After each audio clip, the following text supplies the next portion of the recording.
Eu te adoto se você curar meus filhos, disse o milionário rindo do menino de rua. O garoto apenas tocou as pernas de seus filhos e mudou o destino deles para sempre. Antes de começar, por favor, deixe o seu like, inscreva-se no canal e comente de onde você está assistindo a esta história. Miguel acordou no banco da praça, onde havia dormido na noite anterior. O sol começava a surgir no horizonte e o frio da madrugada ainda grudava em sua pele. Ele tinha 7 anos, mas parecia menor devido à sua magreza. Suas roupas estavam sujas e rasgadas em alguns pontos, e ele não se lembrava bem de quando havia começado a viver daquele jeito. Talvez sempre tivesse sido assim. Ele se levantou devagar e caminhou até uma torneira pública ali perto, lavando o rosto e bebendo um pouco de água. Tinha fome como sempre, mas não se desesperava. Algo dentro dele dizia que o dia traria o que fosse necessário. Miguel conversava com Deus o tempo todo como se ele estivesse ao seu lado. Não sabia rezar de forma tradicional, nem conhecia orações decoradas, mas falava do jeito que sabia. Bom dia, obrigado por mais um dia. Preciso de comida hoje se puder mandar, disse baixinho enquanto secava o rosto com a própria camisa. As ruas começavam a encher de gente, carros passavam velozes, buzinas tocavam e pessoas corriam para o trabalho. Miguel caminhava entre elas invisível para a maioria. Às vezes alguém desviava dele com nojo. Outras vezes simplesmente fingiam que ele não estava ali. Ele não se importava.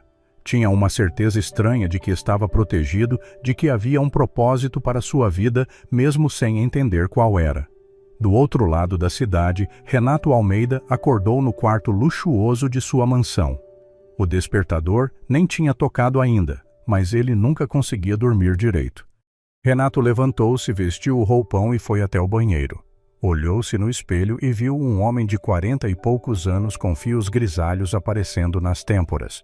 Os olhos pareciam cansados, vazios. Desceu as escadas e encontrou a casa silenciosa. Márcia, sua esposa, provavelmente ainda estava dormindo por causa dos remédios que tomava todas as noites. Lucas e Laura deviam estar acordando naquele momento, começando mais um dia dependendo de muletas para se locomover. Renato sentiu o peso familiar no peito, aquele aperto que aparecia toda vez que pensava no acidente. 3 anos atrás ele estava dirigindo com as crianças no banco de trás. Discutia ao telefone sobre um negócio importante, irritado, acelerando mais do que devia. Não viu o caminhão que avançou o sinal. O impacto foi violento. Renato saiu ileso, protegido pelo airbag, mas Lucas e Laura, sentados atrás, sofreram o maior impacto. Os médicos disseram que tiveram sorte de sobreviver, mas os nervos das pernas ficaram gravemente danificados. Desde então, Renato gastou fortunas tentando reverter o diagnóstico. Levou os gêmeos aos melhores especialistas do mundo, experimentou tratamentos experimentais e investiu milhões em pesquisas. Nada funcionou. O veredito era sempre o mesmo dano irreversível. As crianças nunca mais andariam normalmente. Márcia não suportou a culpa que Renato carregava e que ele nunca admitia em voz alta. Ela também se culpava por ter deixado que ele dirigisse naquele dia, sabendo como ele ficava quando estava nervoso com o trabalho. A depressão a consumiu e os remédios se tornaram sua única forma de aguentar a realidade. O casamento esfriou até virar apenas uma convivência formal. Sebastião chegou pontualmente às 8 da manhã para buscar Renato. Era o motorista da família há mais de 10 anos, um homem de 50 anos, cabelos grisalhos, sempre educado e discreto. Ele tinha uma fé inabalável em Deus, frequentava a igreja 3 vezes por semana e carregava sempre uma pequena Bíblia no bolso. "Bom dia, seu Renato", cumprimentou Sebastião quando o patrão entrou no carro. "Bom dia, Sebastião, vamos direto para o escritório." O trânsito estava pesado como sempre. Renato mexia no celular respondendo mensagens, ignorando o mundo lá fora. Sebastião dirigia em silêncio, respeitando o humor do patrão. Pararam em um sinal vermelho perto do centro. Foi quando Miguel apareceu. O menino se aproximou do vidro do lado de Renato, batendo levemente. Tinha as mãos sujas, os pés descalços, mas os olhos brilhavam com uma luz estranha. Renato fez um gesto de negação com a mão, irritado, sem nem olhar direito para ele. Miguel insistiu agora, batendo no vidro do motorista. Sebastião abriu a janela. "O que você precisa, filho?" perguntou. "Estou com fome. Tem alguma coisa para comer?" Sebastião olhou para o banco ao lado, onde tinha colocado um sanduíche que a esposa havia preparado para o seu almoço. Sem pensar duas vezes, pegou o embrulho e entregou ao menino. "Toma, filho. Deus abençoe você." Miguel pegou o sanduíche com as duas mãos, agradeceu com um sorriso e então olhou diretamente para Renato através do vidro. Seus olhos encontraram os olhos do empresário e algo estranho aconteceu. Renato sentiu um arrepio, uma sensação de que aquele menino conseguia ver através dele, enxergar coisas que ninguém mais via. "Seus filhos vão ficar bem", disse Miguel, a voz baixa, mas clara, o suficiente para que Renato ouvisse através do vidro fechado. Renato franziu a testa confuso e irritado. Como aquele moleque sabia sobre seus filhos? Será que Sebastião tinha falado algo? "Anda logo, Sebastião, o sinal já abriu", ordenou rispidamente. O motorista obedeceu e o carro seguiu em frente. Renato olhou pelo retrovisor e viu Miguel parado no meio-fio acenando. Aquilo o incomodou profundamente. "Você falou para aquele menino sobre Lucas e Laura?" perguntou Renato de forma acusatória. "Não, seu Renato. Nunca falo sobre a família com ninguém. O senhor sabe disso." "Então como ele sabia que eu tenho filhos?" Sebastião pensou por um momento. "Às vezes Deus fala através das crianças, seu Renato, principalmente as mais inocentes." Renato bufou. "Não começa com essas histórias, Sebastião. Aquele moleque deve ter me visto em alguma reportagem ou foto de revista. Só isso." Mas mesmo assim, Renato não conseguiu tirar o menino da cabeça durante todo o dia. Aqueles olhos, aquele sorriso sereno, aquela frase. Como ele podia ter dito aquilo com tanta certeza? Nos dias seguintes, coisas estranhas começaram a acontecer. Renato jurava que via Miguel em diferentes lugares. Uma vez, quando saía de um restaurante caro depois de um almoço de negócios, viu o menino do outro lado da rua observando-o. Outra vez, quando voltava para casa à noite, passou por uma praça e lá estava ele dormindo em um banco. E de novo, numa manhã de sábado, quando levou os gêmeos para uma consulta médica, Miguel estava sentado na calçada em frente ao hospital. "Estou sendo seguido", disse Renato para Sebastião, já irritado com a situação. "Aquele menino está em todo lugar." "Talvez ele só viva nas ruas por aqui, seu Renato. Não acho que esteja seguindo o senhor de propósito." "Claro que está. Deve estar planejando algum tipo de golpe. Esses meninos de rua são espertos, sabem identificar pessoas com dinheiro." Sebastião balançou a cabeça. "Com todo respeito, patrão, mas aquele menino não tem cara de estar planejando nada. Ele só parece uma criança perdida que precisa de ajuda." "Você é ingênuo demais, Sebastião. Todo mundo quer alguma coisa nessa vida. Ninguém faz nada sem interesse." "Que o senhor realmente acredita nisso?" Renato não respondeu, mas a pergunta ficou ecoando em sua mente. Em casa as coisas não iam melhor. Márcia passava os dias trancada no quarto, saindo apenas para as refeições, sempre com aquele olhar distante de quem estava sob efeito de medicamentos. Lucas e Laura tentavam manter uma rotina normal, estudavam com professores particulares, faziam fisioterapia, mas a tristeza era visível. Eles tinham 10 anos e mal se lembravam como era correr, pular, brincar como crianças normais. Helena, a irmã mais nova de Renato, visitava a casa com frequência. Tinha 35 anos, era divorciada e trabalhava em uma das empresas da família, mas sempre achou que merecia mais. Invejava o irmão desde criança quando ele herdou a maior parte dos negócios do pai. Agora, com os problemas que ele enfrentava, ela via uma oportunidade. "Você não está bem, Renato", disse ela durante um jantar em família. "Está tomando decisões erradas nos negócios, afastando investidores, perdendo contratos importantes." "Estou fazendo o que precisa ser feito", respondeu ele seco. "Não, você está afundando a empresa por causa dos seus problemas pessoais. Talvez seja a hora de você tirar uma licença, descansar um pouco. Eu posso assumir temporariamente apenas até você se recuperar." Renato olhou para a irmã com desconfiança.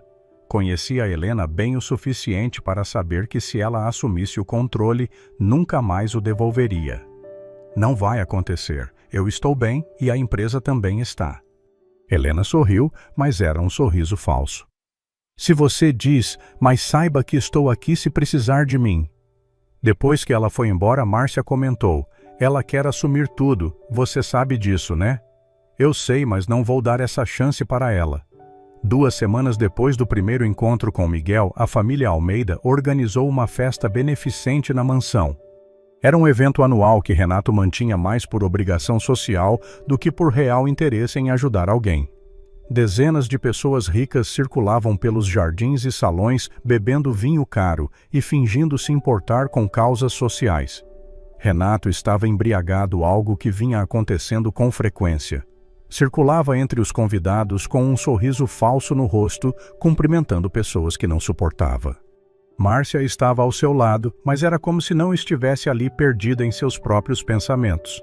No portão da mansão, um grupo de pedintes se aglomerava como sempre acontecia nessas festas. Sabiam que haveria sobras de comida, talvez alguns trocados. Helena, que ajudava a organizar o evento, foi até lá para dispersá-los. Saiam daqui, vocês não têm vergonha na cara. Isto é uma propriedade privada, gritava enxotando-os com gestos agressivos. Foi quando viu Miguel entre eles. O menino não se intimidou, continuou parado ali, olhando para ela com aquela mesma serenidade que a irritava tanto. Você de novo, seu pivete atrevido, saia já daqui antes que eu chame a segurança. Mas naquele momento, Laura, a filha gêmea de Renato, estava passando perto do portão com suas muletas. Ouviu o grito da tia e se aproximou curiosa. Lucas vinha logo atrás. Quem é esse menino, tia Helena? Perguntou Laura. Ninguém, querida, apenas um menino de rua querendo esmola. Voltem para a festa. Mas Laura olhou para Miguel e sentiu algo diferente. Ele sorriu para ela e ela sorriu de volta. Qual é o seu nome? Perguntou a menina. Miguel. Eu sou Laura e esse é meu irmão Lucas. Prazer em conhecer vocês. Helena tentou intervir, mas Lucas já estava envolvido na conversa. Você mora na rua? Moro sim. Durmo em praças, em portas de lojas, onde dá. Isso deve ser muito difícil, disse Laura com genuína preocupação. Miguel deu de ombros. Às vezes é, mas Deus sempre cuida de mim. Nunca me falta o necessário. Helena revirou os olhos.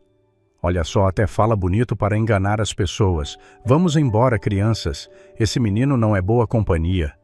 Mas naquele momento, Renato apareceu cambaleando um pouco por causa da bebida. Tinha visto o alvoroço do portão e foi ver o que estava acontecendo. Quando viu Miguel, parou abruptamente. Você, disse apontando o dedo para o menino. Eu conheço você. Você é aquele moleque que fica me seguindo. Miguel não disse nada, apenas olhou para ele com aquela calma irritante. Renato, embriagado e com a língua solta, decidiu fazer uma piada na frente de todos. Chamou alguns convidados para perto, querendo uma plateia. Vem cá, menino, entra aqui. Miguel entrou pelos portões e caminhou até Renato. Alguns convidados já estavam se aproximando, curiosos com a cena inusitada. Você vive na rua, certo? Perguntou Renato com a voz arrastada. Vivo. E deve querer muito ter uma casa. Comida, todo dia uma cama de verdade, não é? Miguel não respondeu de imediato, apenas continuou olhando para ele. Então disse, seria bom, mas não é por isso que estou aqui. Ah, não. Então por que está aqui? Eu não sei explicar, só sei que precisava estar. Renato deu uma risada alta e alguns convidados riram juntos sem entender direito o que estava acontecendo. Helena observava tudo com um sorriso maldoso nos lábios, já imaginando formas de usar aquela situação contra o irmão depois. Sabe de uma coisa, disse Renato erguendo a voz para que todos ouvissem. Vou fazer uma proposta para você, uma proposta que você não pode recusar. Sebastião, que estava por perto, sentiu um aperto no peito. Conhecia o patrão bem o suficiente para saber que nada de bom viria daquilo. Se você curar meus filhos, eu te adoto, anunciou Renato, abrindo os braços teatralmente. Isso mesmo, você entra para a família Almeida com tudo pago, a melhor educação, roupas, comida, tudo. Mas só se você fizer meus filhos voltarem a andar sem essas muletas. O silêncio caiu sobre o grupo de convidados. Alguns riram nervosamente, outros ficaram constrangidos, sem saber como reagir. Helena gargalhou alto. Isso é ótimo, Renato! Você está bêbado, mas essa foi boa, disse ela debochada. Vamos, menino, aceita logo, nunca mais vai ter uma chance dessas na vida. Aproveita que meu irmão está fora de si. Márcia, que estava mais distante, ouviu tudo e sentiu uma onda de vergonha tomar conta dela. Lágrimas começaram a se formar em seus olhos. Como Renato podia fazer aquilo? Usar o sofrimento dos próprios filhos como piada. Lucas e Laura também estavam ali ouvindo tudo. Ficaram quietos sem saber o que sentir. Estavam acostumados com a frieza do pai, mas aquilo era novo. Miguel, porém, permaneceu calmo. Olhou para Lucas e Laura, depois para Renato. Posso tentar? Perguntou simplesmente. Renato piscou surpreso com a resposta. Esperava que o menino ficasse sem jeito ou saísse correndo, mas ali estava ele aceitando o desafio como se fosse a coisa mais natural do mundo. Pode, claro, disse Renato ainda em tom de zombaria. Vamos ver o que esse pequeno milagreiro sabe fazer. Miguel caminhou até Lucas e Laura ajoelhou-se diante deles, ficando na altura dos dois. Olhou nos olhos de cada um e eles sentiram uma sensação estranha, como se aquele menino conseguisse ver diretamente dentro de suas almas. Vocês acreditam que podem ficar bem? Perguntou Miguel baixinho. Laura olhou para o irmão, depois para Miguel e assentiu. Eu quero acreditar. Eu também, disse Lucas. Miguel sorriu. Então vamos tentar. Ele colocou as mãos sobre as pernas de Laura primeiro, depois sobre as pernas de Lucas. Fechou os olhos e sussurrou algo que ninguém mais conseguiu ouvir. Não eram palavras decoradas, não era uma oração formal, era apenas uma conversa do jeito dele, pedindo ajuda para o amigo invisível com quem sempre conversava. O salão ficou em silêncio absoluto. Todos observavam, alguns com curiosidade, outros com desdém, a maioria esperando que nada acontecesse para poder rir da situação depois. Por alguns segundos nada mudou. Então Laura sentiu algo. Um formigamento começou nas pontas dos pés e foi subindo, percorrendo toda a extensão das pernas. Era como se milhares de agulhas minúsculas estivessem cutucando sua pele por dentro. Lucas sentiu a mesma coisa no mesmo instante. Está acontecendo alguma coisa, murmurou Laura, os olhos arregalados. Comigo também, disse Lucas, a voz trêmula. O formigamento se intensificou, transformou-se em calor, depois em algo mais. Algo que eles não conseguiam descrever. Era como se as pernas estivessem acordando depois de um longo sono. Laura largou as muletas. Elas caíram no chão com um barulho seco que ecoou pelo salão silencioso. Todos prenderam a respiração. A menina deu um passo, apenas um hesitante, com medo de cair, mas não caiu. A perna aguentou o peso, então deu outro passo e outro. Lucas fez o mesmo. Soltou as muletas, testou o equilíbrio e começou a andar. Devagar no início, como alguém que está reaprendendo algo que esqueceu, mas com cada passo ficava mais firme, mais confiante. De repente, Laura começou a correr. Não conseguiu se controlar. A emoção era grande demais. Correu até Lucas e o abraçou com força, e ambos caíram no chão rindo e chorando ao mesmo tempo. Eu estou andando. Lucas, eu estou andando! Gritava Laura, a voz misturada com soluços. Eu também não estou sentindo dor. Não estou sentindo nada errado. É como antes do acidente. Márcia soltou um grito e correu até os filhos, se jogando no chão ao lado deles, abraçando-os com desespero, chorando convulsivamente. Meus bebês, não acredito, não acredito. Sebastião caiu de joelhos ali mesmo, de mãos postas, lágrimas escorrendo pelo rosto. Obrigado, Deus. Obrigado, obrigado, obrigado. Renato estava paralisado, completamente imóvel, olhando para a cena sem conseguir processar o que estava vendo. Aquilo não podia estar acontecendo. Era impossível. Os melhores médicos do mundo tinham dito que era impossível. Helena estava branca, a boca aberta, incapaz de falar. Os convidados começaram a se movimentar, alguns se aproximando, outros afastando-se, todos falando ao mesmo tempo, criando um burburinho crescente. Isso é um truque, gritou Helena, recuperando a voz. Vocês viram, isso foi armado. Esse menino é um charlatão e Renato está envolvido nisso. Mas sua voz foi abafada pelos gritos de alegria e espanto dos outros. Alguns convidados eram médicos e se aproximaram de Lucas e Laura pedindo para examiná-los. "Eu sou ortopedista", disse um homem de cabelos brancos, Dr. Carvalho, que acompanhava o caso dos gêmeos desde o acidente. "Deixem-me ver." Ele examinou as pernas de Laura, testou os reflexos, a força muscular, a sensibilidade. Depois fez o mesmo com Lucas. Sua expressão mudou de ceticismo para perplexidade. "Não há explicação médica para isso", disse ele, a voz trêmula. "Os nervos estavam danificados. Eu vi os exames, mas agora está tudo funcionando. É impossível, mas está acontecendo." Outro médico, um neurologista chamado Dr. Prado, também examinou as crianças. "É verdade, não consigo explicar. Os nervos se regeneraram completamente, algo que não acontece em casos como esse. Isso é extraordinário." Renato finalmente se moveu. Caminhou lentamente até Miguel, que permanecia no mesmo lugar, observando tudo com aquela serenidade perturbadora. "O que você fez?" perguntou Renato, a voz baixa, quase inaudível. "Eu não fiz nada, só pedi ajuda." "Para quem?" Miguel apontou para cima. "Para ele." Renato olhou para onde o menino apontava, depois olhou de volta para ele. A cabeça doía, o mundo girava. E não era só por causa da bebida. Tudo no que acreditava, tudo o que achava que sabia sobre o mundo, estava sendo questionado naquele momento. "Você disse que ia me adotar se eu curasse seus filhos", disse Miguel calmamente. "Ainda vai cumprir."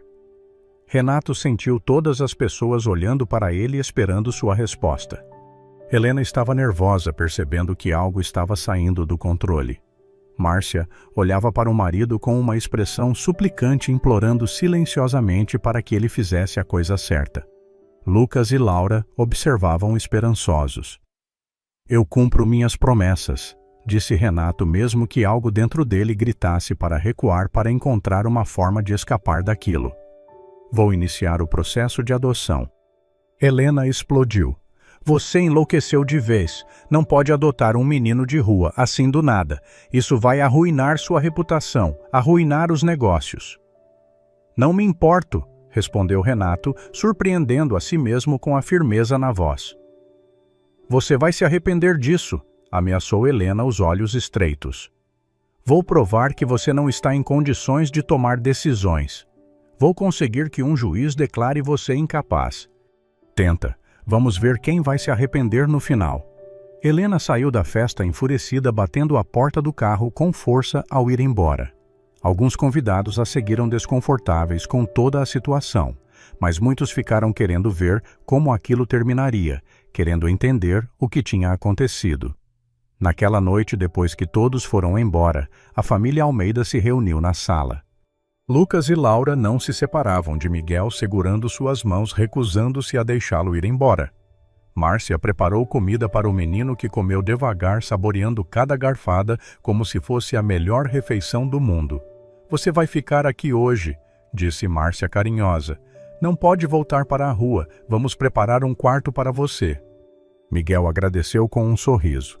Renato observava tudo de longe, ainda tentando processar os eventos do dia. Sebastião havia ficado também ajudando a cuidar do menino, sentindo que sua presença era necessária. "Seu Renato", disse o motorista, "o senhor viu o que eu vi." "Vi, mas não sei o que vi. Foi um milagre." "Não acredito em milagres, Sebastião." "Então, como explica o que aconteceu?" Renato não tinha resposta. Subiu para o quarto sem dizer mais nada. Trancou-se lá e ficou olhando pela janela por horas, vendo a noite avançar, tentando colocar ordem nos pensamentos. Nos dias seguintes, a notícia do que aconteceu na festa se espalhou. Alguns meios de comunicação tentaram falar sobre o assunto, mas Renato usou sua influência para manter a história abafada o máximo possível. Ele não queria transformar sua família em circo. Os médicos que presenciaram o ocorrido assinaram termos de confidencialidade mediante pagamentos generosos. Mas os rumores existiam, circulavam entre a alta sociedade, ganhavam vida própria. Algumas pessoas diziam que Renato Almeida tinha ficado louco e estava sendo manipulado por um menino de rua. Outras diziam que tudo não passava de uma farsa elaborada, que as crianças nunca estiveram realmente doentes. E havia aqueles poucos que acreditavam ter presenciado algo verdadeiramente extraordinário. Helena não ficou quieta. Começou uma campanha silenciosa para minar a reputação do irmão. Falava com outros acionistas da empresa, plantava dúvidas, sugeria que Renato não estava mais apto para liderar os negócios. Ele adotou um menino de rua do nada, dizia ela para qualquer um que quisesse ouvir. Está tomando decisões irracionais baseadas em superstições. A empresa está em risco. Alguns acreditaram nela. Fernando Moraes, um dos vice-presidentes da empresa e aliado de longa data de Helena, começou a criar problemas internos. Ele aprovava projetos ruins, recusava bons negócios, tudo para fazer parecer que Renato estava perdendo o controle. Enquanto isso, em casa, uma transformação acontecia. Miguel se adaptou à vida na mansão com uma naturalidade que surpreendia a todos. Não se deslumbrou com o luxo, não ficou ganancioso ou exigente. Continuava sendo o mesmo menino humilde, agradecendo por tudo e tratando todos com gentileza. Lucas e Laura estavam radiantes. Corriam pela casa, brincavam no jardim, faziam tudo o que tinham sido privados de fazer por 3 anos. E Miguel sempre estava com eles, participando das brincadeiras, rindo junto, sendo o irmão que nunca tinham tido. Márcia mudou completamente, parou de tomar os remédios controlados. Começou a sorrir de novo, a se interessar pela vida. Passava horas conversando com Miguel, fascinada pela simplicidade e pela fé do menino. Como você consegue acreditar em Deus mesmo vivendo na rua, passando fome sem ter nada? Perguntou ela certa vez. Miguel pensou por um momento. Porque ele nunca me deixou sozinho. Eu sempre soube que estava sendo cuidado mesmo quando as coisas eram difíceis. Olhe onde estou agora, ele tinha um plano o tempo todo. Lágrimas escorreram pelo rosto de Márcia. Você é um presente, Miguel, um verdadeiro presente. Renato observava essas mudanças com sentimentos conflitantes. Parte dele ficava feliz em ver a família se reconectando, ver os filhos felizes, ver a esposa recuperada. Mas outra parte resistia, recusava-se a aceitar que um menino de 7 anos pudesse ter causado tudo aquilo. Recusava-se a aceitar que havia coisas além de sua compreensão e controle. No trabalho, os problemas começaram a se acumular. Contratos importantes caíram, investidores se retiraram, funcionários, chave pediram demissão. Renato percebia a mão de Helena por trás de tudo, mas não conseguia provar. Ela está destruindo tudo o que construímos, disse Renato para Sebastião durante uma viagem ao escritório. O senhor precisa agir antes que seja tarde demais. Estou tentando, mas ela tem aliados poderosos. Fernando Moraes, por exemplo, ele está com ela. E o senhor tem aliados também, patrão. Tem pessoas leais que trabalham com o senhor há anos. Renato assentiu pensativo. Precisava começar a contra-atacar, mas estava cansado mentalmente, exausto. Os eventos das últimas semanas o tinham abalado mais do que gostaria de admitir. Em casa, Miguel enfrentava seus próprios desafios. A família Almeida frequentava eventos sociais, jantares, clubes exclusivos. E em muitos desses lugares, Miguel era tratado com desprezo velado ou aberto. Em um jantar na casa de um importante empresário, uma mulher de joias reluzentes olhou para Miguel com um nojo mal disfarçado. É verdade que você adotou um menino da rua Renato? Perguntou ela com um tom condescendente. É verdade. Que corajoso ou imprudente, dependendo do ponto de vista. Ele é meu filho agora e espero que todos o tratem como tal. A mulher deu um risinho. Claro, claro. Mas você sabe como as pessoas são. Há tantas diferenças, não é? De background, de educação, bem de tudo. Miguel estava sentado ao lado de Lucas e Laura ouvindo tudo. Os gêmeos ficaram vermelhos de raiva. Miguel é nosso irmão, disse Laura alto o suficiente para todos ouvirem, e ele é melhor do que qualquer um aqui. Lucas concordou. Ele fez a gente voltar a andar, o que qualquer pessoa aqui já fez de tão importante. Um silêncio constrangido caiu sobre a mesa. A mulher das joias ficou vermelha e se virou fingindo interesse em sua comida. Renato olhou para os filhos com um misto de orgulho e surpresa. Depois do jantar, no caminho de casa, Renato falou com Miguel pela primeira vez de forma realmente pessoal. Você está se sentindo bem aqui com a gente? Miguel olhou pela janela do carro. Estou sim, vocês são muito bons para mim. Algumas pessoas vão ser más com você, por causa de onde você veio, por causa da sua cor, por causa de muitas coisas estúpidas. Eu sei, não me importo muito com o que as pessoas pensam. Como consegue isso? Como consegue não se importar?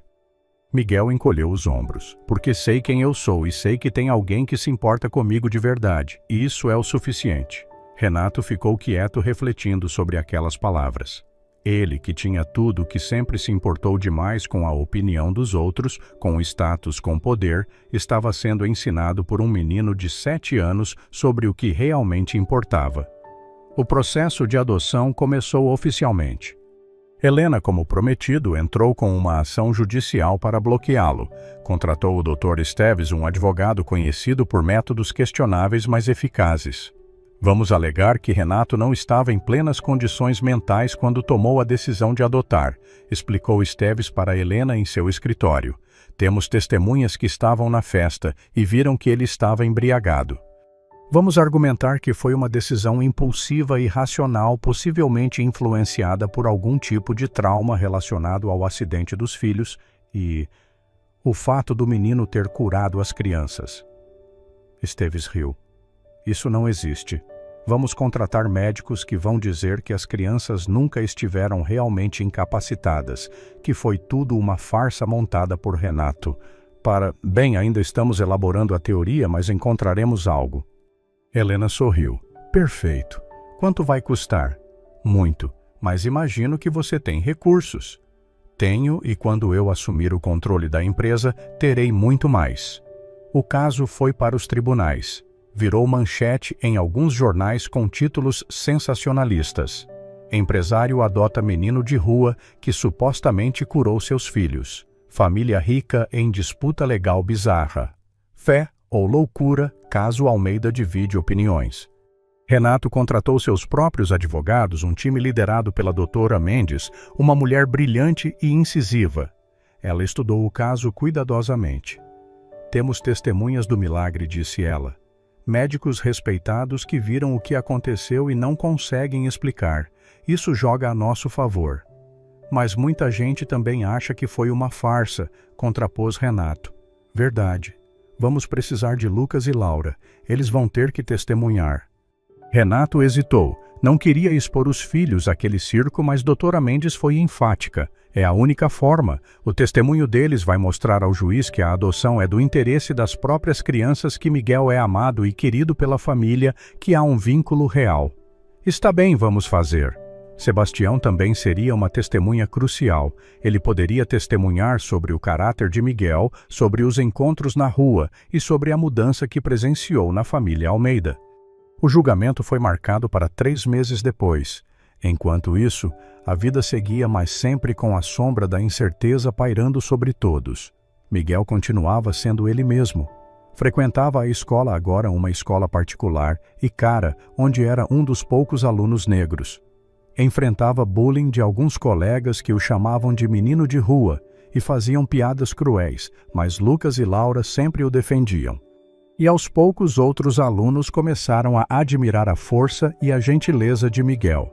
Renato começava a mudar lentamente, mas visivelmente. Passou a prestar mais atenção nas pessoas ao seu redor, nos funcionários que trabalhavam para ele, nas desigualdades que sempre existiram, mas que ele nunca tinha realmente visto. Miguel era como um espelho, refletindo de volta para Renato tudo o que ele tinha sido e tudo o que poderia se tornar. Uma noite, Renato encontrou Miguel sozinho na biblioteca da mansão, olhando um livro com ilustrações. "Você sabe ler?" perguntou Renato.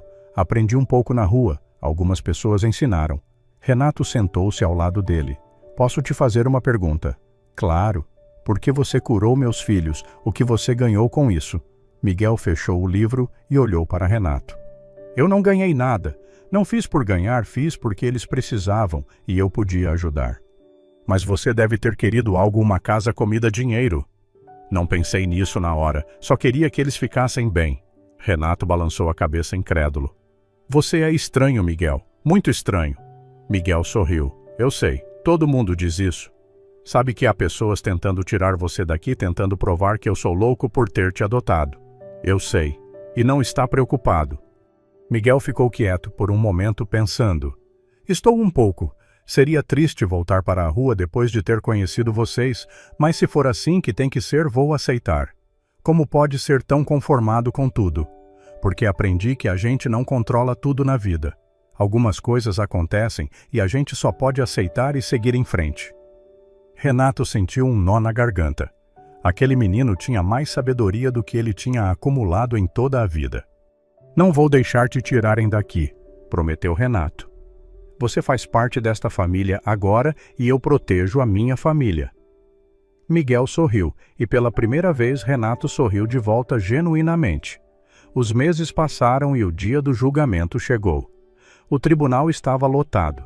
Helena estava lá com seu advogado confiante. Renato estava com sua equipe legal tenso. Márcia segurava a mão de Miguel, que estava calmo como sempre. Lucas e Laura estavam nervosos, mas determinados.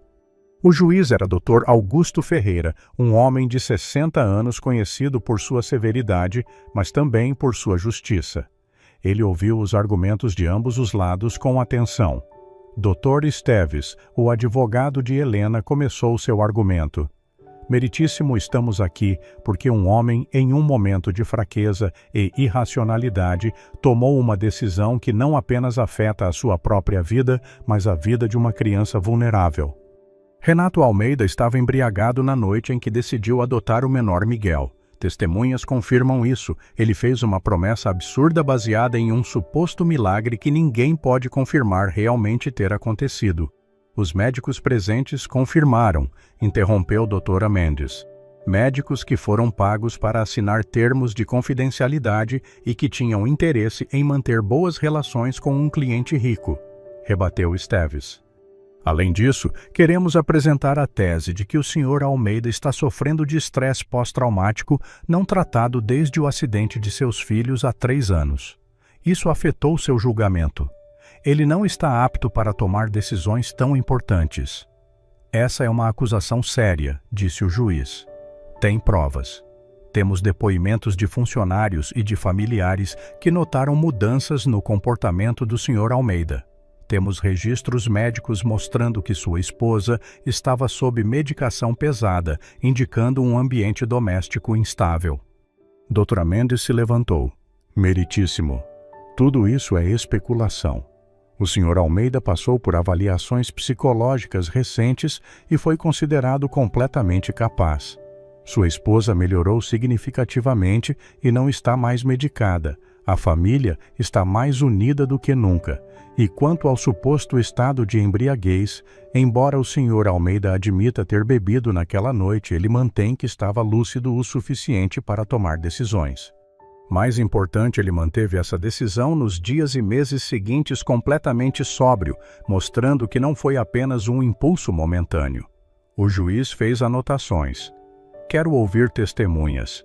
Comecemos com o Dr. Carvalho, o ortopedista. Dr. Carvalho subiu ao banco das testemunhas. Era um homem respeitado com décadas de experiência. Doutor, o senhor acompanhou o caso dos gêmeos Almeida desde o acidente? Perguntou doutora Mendes. Sim, fui eu quem deu o diagnóstico inicial e acompanhei o tratamento por 3 anos. E qual era o prognóstico? Irreversível. Os nervos das pernas foram severamente danificados. As crianças dependeriam de muletas pelo resto da vida. Não havia tratamento conhecido que pudesse reverter o dano. E o que aconteceu na noite da festa? Dr. Carvalho hesitou, claramente desconfortável. Eu presenciei algo que não consigo explicar medicamente. As crianças que estavam incapacitadas de repente começaram a andar. Examinei-as imediatamente e constatei que os nervos estavam funcionando normalmente. Não há explicação científica para isso. O senhor considera possível que o diagnóstico inicial estivesse errado? Perguntou o Dr. Esteves em sua vez de questionar. Não, tínhamos exames, ressonâncias, múltiplas confirmações. O diagnóstico estava correto. Então o senhor está dizendo que foi um milagre. Estou dizendo que não tenho explicação. Chame do que quiser. Charlatanismo é o que eu chamo, murmurou Esteves. mas o juiz o repreendeu. Depois foi a vez de Sebastião. O motorista estava nervoso, mas falou com convicção. Miguel é um menino especial. Eu vi a mudança que ele trouxe para a família. O Sr. Renato era um homem frio distante. Agora ele conversa com as pessoas, se importa com elas. A senhora Márcia estava afundada em depressão, agora está viva de novo. Lucas e Laura eram crianças tristes, agora são felizes. Tudo isso por causa de Miguel. Mas o menino não deveria voltar para seu ambiente natural, talvez com uma família mais adequada à sua origem, sugeriu Esteves. Sebastião ficou vermelho de raiva. Adequada, o menino vivia na rua, dormia em praças, passava fome. E o senhor acha que isso é mais adequado do que uma família que o ama? Acalme-se, testemunha, disse o juiz. Então chegou o momento mais esperado. Lucas e Laura foram chamados. Subiram juntos ao banco das testemunhas, segurando as mãos um do outro. Doutora Mendes foi gentil. Como vocês se sentem em relação a Miguel? Ele é nosso irmão, disse Laura imediatamente. A gente ama ele. Ele fez a gente voltar a andar, acrescentou Lucas. Mas não é só isso. Ele faz a gente feliz, faz toda a família feliz. Vocês ficariam tristes se Miguel tivesse que ir embora. Ambos começaram a chorar. Muito tristes, disse Laura, entre soluços. Por favor, não deixem levarem ele embora. Por favor. Lucas não conseguia falar, apenas balançava a cabeça, lágrimas escorrendo pelo rosto. A cena comoveu a todos no tribunal. Mesmo o juiz pareceu tocado. Helena olhava para o lado, recusando-se a encarar os sobrinhos. Sabia que aquilo não estava indo bem para ela. Dr. Esteves tentou uma última cartada. Crianças, vocês não acham que Miguel ficaria mais feliz com pessoas como ele? Como ele? Repetiu Laura confusa. Da mesma origem, do mesmo background. Lucas entendeu o que o advogado estava insinuando e ficou furioso. O senhor quer dizer pessoas pobres e negras, é isso? Eu não disse isso, mas foi o que quis dizer e está errado. Miguel é feliz conosco e nós somos felizes com ele. A cor da pele dele não importa. Onde ele nasceu não importa. O que importa é que ele é nosso irmão. O juiz bateu o martelo. Chega, testemunhas dispensadas. Houve mais argumentos, mais testemunhas, mais o vai e vem jurídico. Finalmente, após horas de audiência, o juiz pediu um intervalo para deliberar. A espera foi angustiante. Renato andava de um lado para o outro no corredor. Márcia rezava baixinho. Miguel permanecia sentado tranquilo, como se já soubesse o resultado. Lucas e Laura não se afastavam dele. Após 2 horas foram chamados de volta. O juiz estava em seu lugar com uma expressão séria. Ouvi atentamente todos os argumentos e testemunhos. Começou ele. Este é um caso incomum, para dizer o mínimo. Envolve alegações extraordinárias, questões de saúde mental e principalmente o bem-estar de uma criança. Ele fez uma pausa, olhando diretamente para Renato. Senhor Almeida, a decisão que o senhor tomou de adotar Miguel foi impulsiva. Talvez. Foi baseada em circunstâncias incomuns, certamente. Mas após avaliar todas as evidências, tenho que considerar o que é melhor para o menor Miguel. E fica claro para mim que esta criança encontrou uma família que a ama, que pode prover para suas necessidades e que já estabeleceu laços afetivos profundos. Helena fechou os olhos, sabendo o que viria a seguir. Quanto às alegações de incapacidade mental do Sr. Almeida, não encontro evidências suficientes para sustentá-las. O senhor passou por avaliações que atestam sua sanidade. Sua família está claramente mais unida e saudável do que antes, e as próprias crianças expressaram de forma comovente seu desejo de manter Miguel como parte da família. O juiz bateu o martelo. Portanto, a adoção é aprovada e oficializada. Miguel é agora legalmente filho de Renato e Márcia Almeida, caso encerrado. O tribunal explodiu em reações. Lucas e Laura pularam e abraçaram Miguel com força. Márcia chorou de alegria. Sebastião gritou, aleluia! Renato ficou parado por um momento, deixando a decisão afundar antes de se aproximar e abraçar os 3 filhos de uma vez. Helena saiu do tribunal em fúria, seguida por seu advogado. Isso não acabou, rosnou ela. Eu ainda vou destruir meu irmão. Mas naquele momento ninguém estava prestando atenção nela. Na saída do tribunal, jornalistas cercaram a família atirando perguntas. Renato levantou a mão pedindo silêncio. Só quero dizer que hoje a justiça foi feita. Miguel é meu filho e sempre será. Não vou responder mais perguntas sobre isso. Eles entraram no carro e foram para casa. No caminho, Miguel olhou pela janela vendo a cidade passar, pensando em como sua vida tinha mudado. De um menino dormindo em praças a um filho de uma família rica. Mas no fundo, ele não se sentia muito diferente. Ainda era o mesmo Miguel. Ainda conversava com Deus do mesmo jeito. Ainda tinha a mesma paz dentro de si.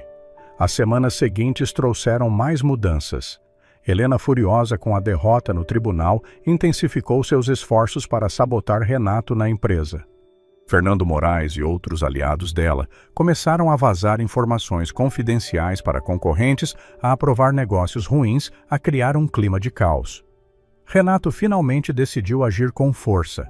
Reuniu os acionistas leais e apresentou provas das sabotagens. Tinha contratado investigadores particulares que rastrearam as ações de Fernando e descobriram suas ligações com Helena.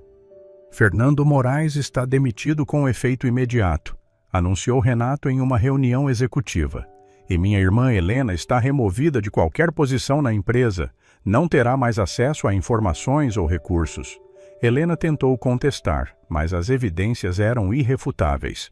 Ela foi escoltada para fora do prédio, gritando ameaças, prometendo vingança. Fernando também foi removido, sua reputação destruída. Com os traidores eliminados, Renato começou a reconstruir, promoveu pessoas leais, implementou novas políticas, mudou a cultura da empresa e pela primeira vez começou a usar sua riqueza para algo mais do que lucro. Quero criar uma fundação, anunciou ele para Márcia um dia, para ajudar crianças de rua, abrigos, educação, assistência médica, tudo o que Miguel não tinha quando vivia nas ruas. Márcia sorriu abraçando o marido. É uma ideia maravilhosa. Eu quero ajudar também. Podemos fazer isso juntos. E assim começou. A Fundação Almeida foi criada com recursos significativos. Construíram abrigos, financiaram programas educacionais, forneceram treinamento profissional para adolescentes. Miguel, mesmo sendo criança, foi envolvido no projeto, visitando os abrigos, conversando com outras crianças, sendo um exemplo vivo de que era possível sair da situação mais difícil. Lucas e Laura também se envolveram. Passaram a ver o mundo de forma diferente, mais conscientes das desigualdades, mais empáticos com o sofrimento alheio. Faziam trabalho voluntário, arrecadavam doações, usavam sua posição privilegiada para ajudar outros. Renato mudou como empresário. Também começou a tratar seus funcionários melhor. Ofereceu melhores salários e condições. Criou programas de bolsas de estudo para filhos de funcionários. Sua empresa começou a ser reconhecida não apenas pelo lucro, mas pela responsabilidade social. Sebastião foi promovido de motorista para assistente pessoal de Renato. Sua lealdade e sabedoria eram valorizadas agora mais do que nunca. Você tinha razão o tempo todo, disse Renato para ele um dia. Sobre fé, sobre Deus, sobre o que realmente importa. Sebastião sorriu. Não sou eu que tinha razão, patrão. É a verdade que sempre esteve lá esperando o Senhor enxergar. 2 anos se passaram desde o dia do milagre. Miguel tinha 9 anos agora. Estava bem na escola, tinha amigos, era amado e cuidado. Lucas e Laura tinham 12 saudáveis e felizes, sem nenhum traço das limitações que tinham enfrentado. A mansão dos Almeida era diferente agora. Havia risadas, havia vida, havia amor genuíno circulando por cada cômodo. Jantares em família eram comuns. Conversas sinceras aconteciam, abraços eram dados livremente. Helena tentou se reconciliar com o irmão algumas vezes, mas Renato manteve distância, não com raiva, mas com a compreensão de que algumas pessoas não mudam e que estava tudo bem em proteger sua família delas. Em uma noite, a família estava reunida na sala. Lucas jogava videogame com Miguel. Laura lia um livro ao lado de Márcia. Renato trabalhava em seu laptop. Era uma cena simples, cotidiana, mas cheia de significado. Márcia olhou ao redor e sentiu gratidão transbordando. Vocês sabem que somos abençoados, né? Todos concordaram. Miguel, disse Renato, fechando o laptop. Posso te fazer uma pergunta? Claro, pai.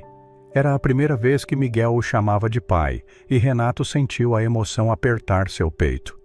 Você ainda conversa com Deus do jeito que conversava antes? Miguel assentiu. Converso todo dia. E o que você diz para ele? Agradeço por vocês, por esta casa, por comida, por ter irmãos, por tudo. E peço que proteja outras crianças que ainda estão nas ruas, que elas também encontrem famílias, que elas também sejam amadas. Laura largou o livro e foi abraçar Miguel. Você é a melhor coisa que aconteceu para esta família. Lucas pausou o jogo e se juntou ao abraço. É verdade, você mudou tudo. Márcia e Renato também se levantaram e envolveram os 3 filhos em um abraço coletivo. Ficaram assim por um longo momento em silêncio, apenas sentindo a conexão entre eles. Quando se separaram, Renato tinha lágrimas nos olhos. Eu era um homem perdido. Tinha tudo e não tinha nada. Estava vazio por dentro, vivendo uma vida sem significado. E então você apareceu, um menino de 7 anos que vivia na rua, e me mostrou o que realmente importa. Eu não fiz nada de especial, disse Miguel modestamente. Fez sim. Você nos deu de volta a capacidade de amar, de sentir, de viver.